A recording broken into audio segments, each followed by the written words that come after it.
Doctor Sachin छत्तावर हमेशा की तरह आपके समक्ष एक ज्वलंत और नया विषय लेकर उपस्थित हुआ हूँ। आपका प्रेम रहा, आपका समर्थन रहा, आपका सपोर्ट रहा, तो कहीं ना कहीं वो उत्साह बढ़ाता है और हर बार मैं एक नया विषय लेकर आपके सामने आता हूँ।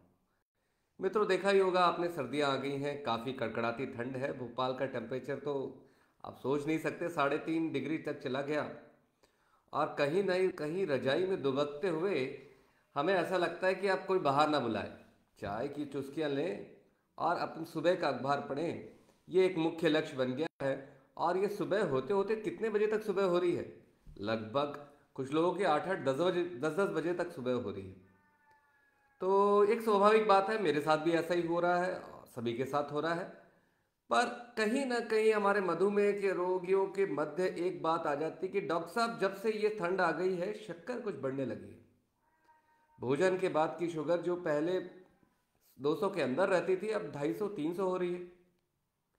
तो कहीं ना कहीं बहुत सारी बातें आ गई हैं, कहीं ना कहीं गजक आ गई है, कहीं ना कहीं चिक्की आ गई है गुड़ से बनी हुई, और इसका स्वाद तो इसके क्या कहने। तो मैं ये नहीं कह सकता कि आप मत खाइए, पर कहीं ना कहीं हमें एक संयम की रेखा बनानी होगी। तो आज का जो मुख्य वजह है कि कैसे इन सर्दियों में हम अपने आप को तंदुरुस्त रखें, कसरत करें, जिससे शरीर मजबूत रहे और शुगर भी नॉर्मल रहे। क्योंकि कहीं ना कहीं ये बात हर आदमी के दिमाग में आ ही रही है। तो लोग कहेंगे कि डॉक्टर साहब, आप तो कहते हैं कि सुबह उठ के वॉक करिए। कैसे संभव है? वॉक कैसे करें? इतनी सर्दी है, इतनी सर्द हवाएं चल रही हैं, कड़कड़ाती सर्दी है। मैं कहता हूं कि सच है। पर एक्सरसाइज करने का मतलब ये नहीं है किसी भी प्रकार का व्यायाम, किसी भी प्रकार की बात। अगर घर पे आप चहलकदमी करते हैं तो मेरे लिए वो भी कसरत है।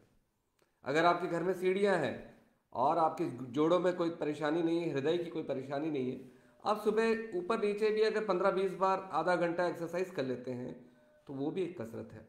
रस्सी आप कूद लेते हैं, वो भी एक कसरत है। कुछ लोगों को जहाँ पर उनको जोड़ों का भी प्रॉब्लम है, जो कुछ हार्ट का भी प्रॉब्लम है, ज़्यादा नहीं चल सकते, वो जैसे स्कूल में पीटी की कसरत करते हैं ना, तो वो पीटी की कसरत भी अगर आप आधा घंटा करते हो तो भी आपके शरीर में वो हालचाल होगा, जो कि बहुत ज़रूरी है कसरत करने के लिए और शुगर नियंत्रित रखने के लिए। तो ये बातें बहुत बड़ी बातें नहीं हैं, पर हाँ, जब भी अपन इसको इस तरह से देखेंगे तो ही इसका लाभ आपको मिलेगा। अब बात आती है कि कसरत कितनी होनी चाहिए। देखिए, क्या है कि किसी भी प्रकार तरीके से भी आप कसरत करें, पर अगर कसरत आधा घंटा 45 मिनट होती है तो लगभग आप मान के चलें कि हफ्ते में 150 मिनट से ज़्यादा होती है। तो और इसमें आधा भाग ऐसा हो जहाँ पे पसीना आए, आधा भाग ऐसा हो कि शरीर में हालचाल हो। माने 75 मिनट्स आप रिगरस एक्सरसाइज करिए, 75 मिनट्स आप कूल एक्सरसाइजेस करिए। आपके घर में अगर फिक्स बाइक है, साइकिल है, तो वो भी एक अच्छा तरीका है कसरत करने का। तो ये सब तरीके जब हम करने लगते हैं तो कहीं ना कहीं इसका प्रभाव बहुत ही अच्छा शरीर पे पड़ने लगता है। सबसे अच्छा प्रभाव क्या पड़ेगा? आपकी शुगर नियंत्रित रहने लगेगी। तो मित्रों, सबसे बड़ी बात यह है कि शक्कर नियंत्रित क्यों होने लगती है जब हम कसरत करते हैं। उसका सबसे बड़ा प्रमुख कारण है, शक्कर इसलिए नियंत्रित होती है क्योंकि हमारे हर ऊतकों में, सेल्स में ग्लूकोज जाने का एक ही माध्यम है। वहाँ पे इंसुलिन नाम की चाबी चाहिए होती है। तो इंसुलिन नाम की चाबी कब मिलती है? जब आप कसरत करते हैं या आप जब भोजन लेते हैं तो प्राकृतिक तौर पे आपके शरीर में इंसुलिन बनता है। पर डायबिटीज़ के मरीज में क्या होता है कि ये इंसुलिन बनने की प्रक्रिया कुछ खराब रहती है, तो हम चाह कर भी इंसुलिन उतना नहीं बना पाते।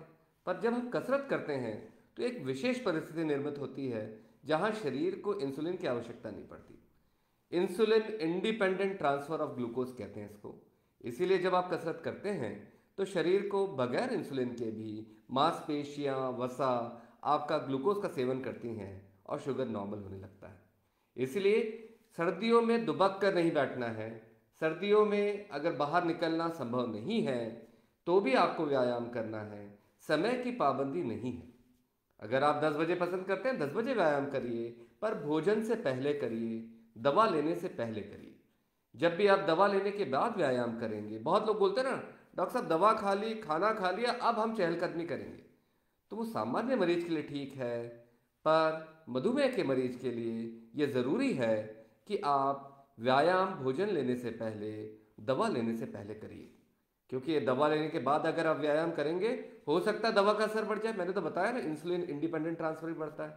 तो हमें फिर एक समस्या आ जाती है, हाइपोग्लाइसीमिया, शक्कर कम होने के लक्षण। तो ये चीज़ें नहीं होनी चाहिए। इसलिए ज़रूरी है कि मधुमेह में हम नियमित व्यायाम करें, भोजन और दवा के पहले व्यायाम करें, और व्यायाम के प्रकार में मत बंद के मत रहिए। कुछ लोग दंड बैठक लगा सकते हैं, वो भी बहुत अच्छी व्यायाम है। कुछ लोग रस्सी कूद सकते हैं, वो भी बहुत अच्छा व्यायाम है।